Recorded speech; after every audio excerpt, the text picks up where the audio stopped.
درنگ خدائی وجودی انکار بیان کن کچھ سائنسی معلومات لے کر، کچھ سائنسی معلومات کے علم ہونے کے ناطے بعض انسان اللہ کے وجود کا انکار کر رہے ہیں۔ تمہاری کیا حیثیت ہے؟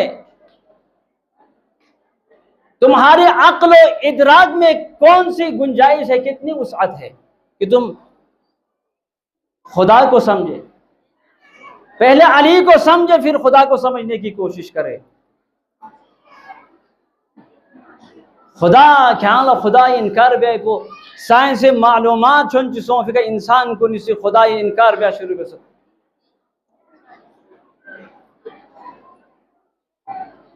نا اہل لغت علم اہل ذہن ہوئی، نا اہل لغت علم اہل ذہن دے علم کو فتنہ ہی بے تربیت علم کو بھی سی فتنہ برپا بھی۔ تربیت اور شریعت کو اگر یم بو اللہ ذہن آرے نا دے علم کو بھی سی سولہ سے فائدہ تھن من دے علم کو بھی سی یون سے فائدہ تھن چکی۔ اگر درنگ دے بلاغباری نسارے اور کچھ سائنسی معلومات کوئی نووں کی وجہ سے کوئی چیز رہت خدای انکاری وجود انکار بت، خدای وحدانیت انکار بت، پیغمبر کن نعیمون انکار، قیامت انکار بت۔ مگر میں کہنا چاہتا ہوں کہ تمہاری یہ کوششیں اس وقت کامیاب ہوتا اگر علی اور اولاد علی نہیں ہوتے۔ تمہاری یہ کوششیں اس وقت کامیاب ہوتا کہ اگر علی جیسا امام اللہ نے اگر عطا نہیں کیا ہوتا۔ مگر تم غور سے سن لے، غور سے سن لے کہ تم جتنی کوشش کریں تم جہنم میں جائے بھلے، اور تمہاری کوشش میں اور تمہاری کوشش کامیاب ہو اور تم جوانوں کو خراب کر سکے اور اپنے ساتھ بعض جوانوں کو بھی گمراہ کر لے تو کر لے، تم بھی جہنم میں جائے اور جو تیرے اتباع کرے وہ بھی جہنم میں جائے۔ مگر تم یہ نہیں سمجھنا کہ تم اس سرزمین اہل بیت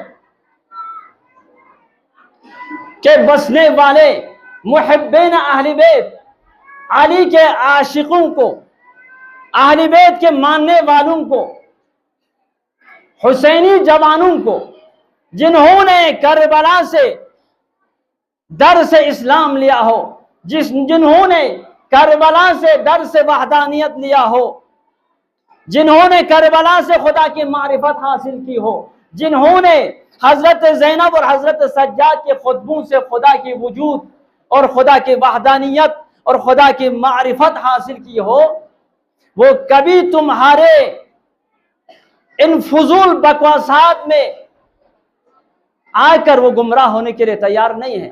ان کے دل منور ہے، محبت اہل بیت سے منور ہے، ان کے ماؤں نے انہیں پاک غذا دی ہے، جن کے سینے محبت اہل بیت سے لبریز ہے، انہوں نے ان کی تربیت کی ہے۔ تم کیا سمجھتے ہو کہ تم کچھ سائنسی معلومات لے کر خود بھی محقق نہیں ہے؟ اگر تم سائنسدان ہے، تم خود محقق ہے تو پھر اپنا تحقیق اپنے پاس رکھ لے، لیکن خود تم محقق بھی نہیں ہو۔ تم چند سائنسدانوں کے محققین کے اقوال کو لے کر اللہ کے وجود کے انکار کرنے لگے ہیں۔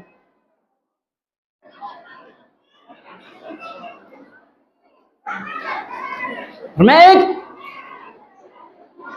نقطہ بتانا چاہتا ہوں ان کو، بفرض محال چلو ہم مانتے ہیں کہ تم کہتے ہیں کہ یہ سارے فضول ہیں، کچھ بھی نہیں ہے، بفرض محال ہماری دلیل ہے، ہمارا قول ہے، ہمارا دعویٰ ہے کہ خدا بھی ہے، خدا نے رسول بھی بھیجا ہے، خدا نے آسمانی کتابیں بھی نازل کیا ہے اور آخرت بھی ہے، قیامت بھی ہے، جنت بھی ہے، جہنم بھی ہے، سب ہے، ہمارا دعویٰ ہے اور ہمارے پاس دلیل ہے۔ تم نہیں مانتے ہیں، تم نہیں مانتے ہیں، تم کہتے ہیں کہ کچھ بھی نہیں ہے، چند اعتراضات، لیکن ہمارے پاس دلیل ہے۔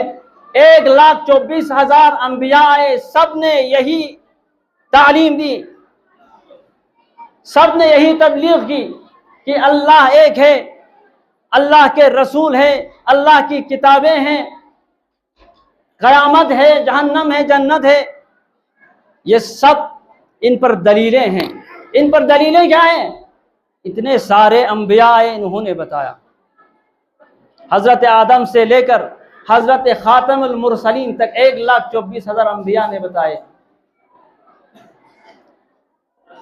آسمانی کتابیں ہیں، تورات ہے، زبور ہے، انجیل ہے، اور آخری کتاب قرآن ہے جو قیامت تک کے لیے انسانوں کے لیے ہدایت کا ذریعہ ہے۔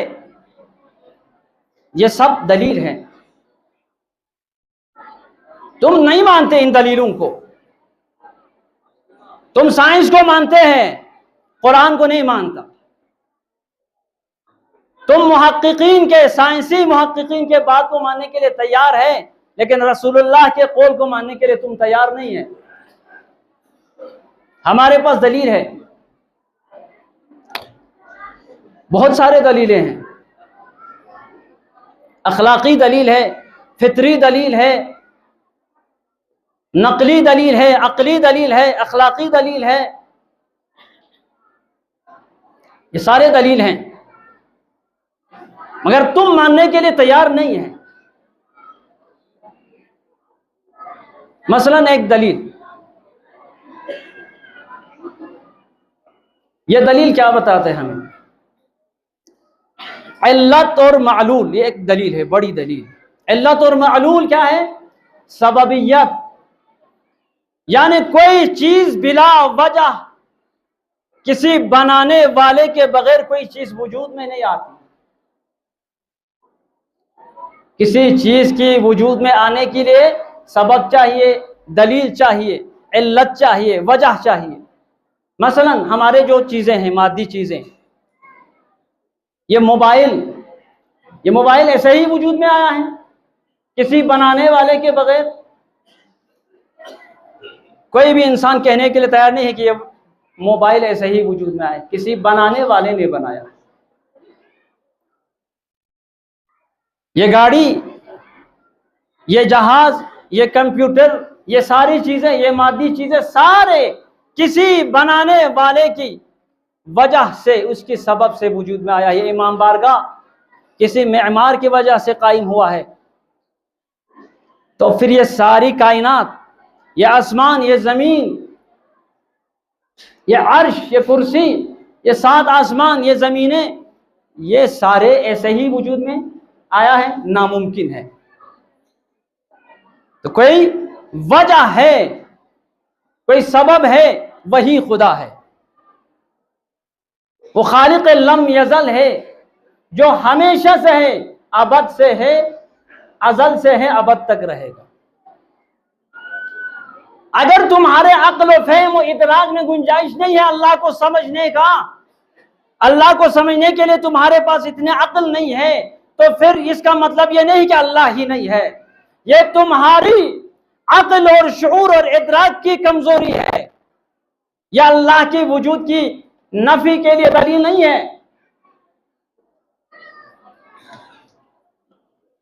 تو ہمارے پاس یہ سارے دلائل ہے۔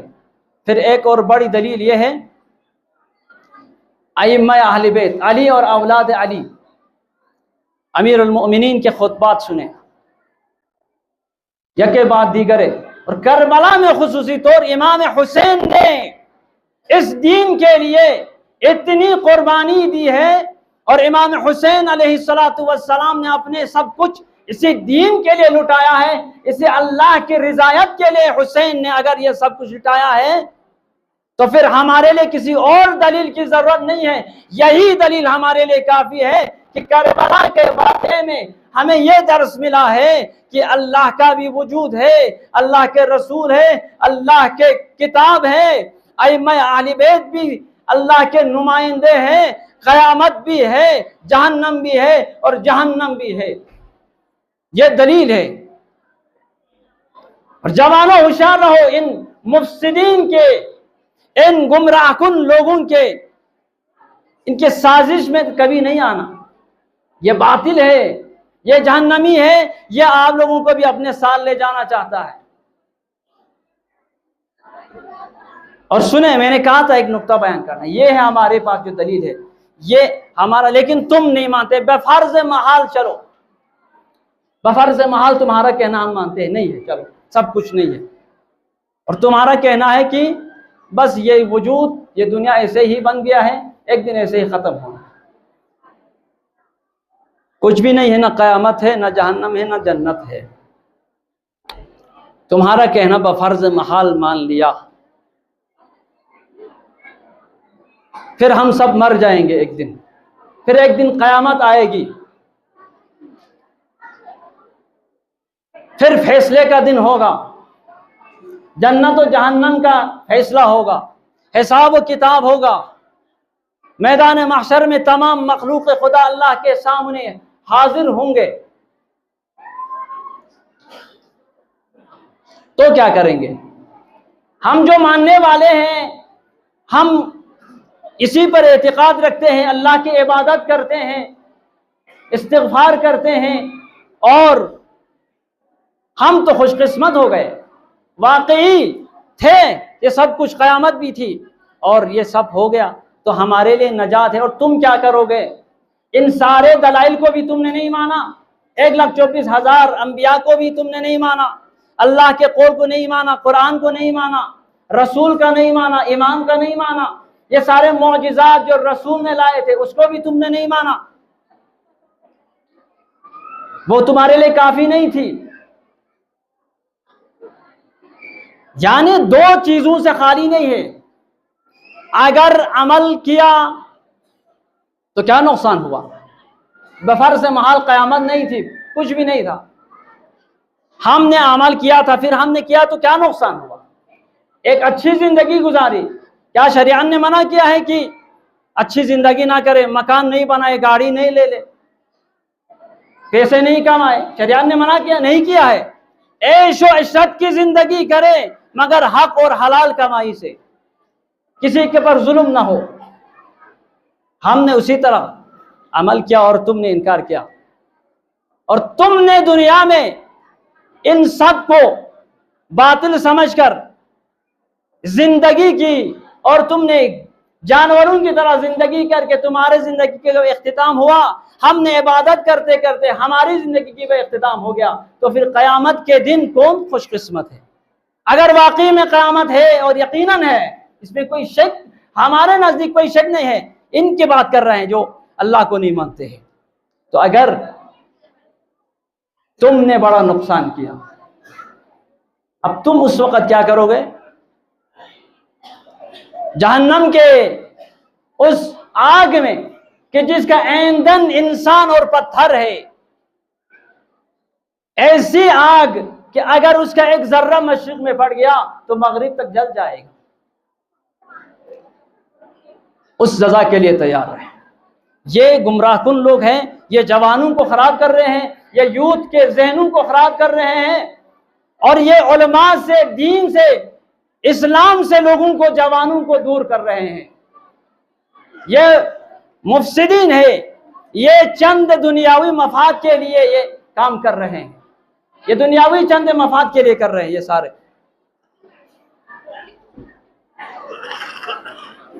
تو ہمارے پاس اللہ کے فضل سے ہم علی کو مانتے ہیں اور اولاد علی کو مانتے ہیں، اور ہم کبھی بھی گمراہ نہیں ہوں گے انشاءاللہ۔ اس سرزمین بلتستان کو، اس سرزمین اہل بیت کو تم یہ نہیں سمجھنا کہ یہاں پر تم اپنے اس کاوشوں اور کوششوں کے ذریعے سے لوگوں کو خراب کریں گے، کبھی تمہارے یہ ناکام کوششیں کبھی ناکام ہیں۔ ناکام ہی رہیں گے انشاءاللہ۔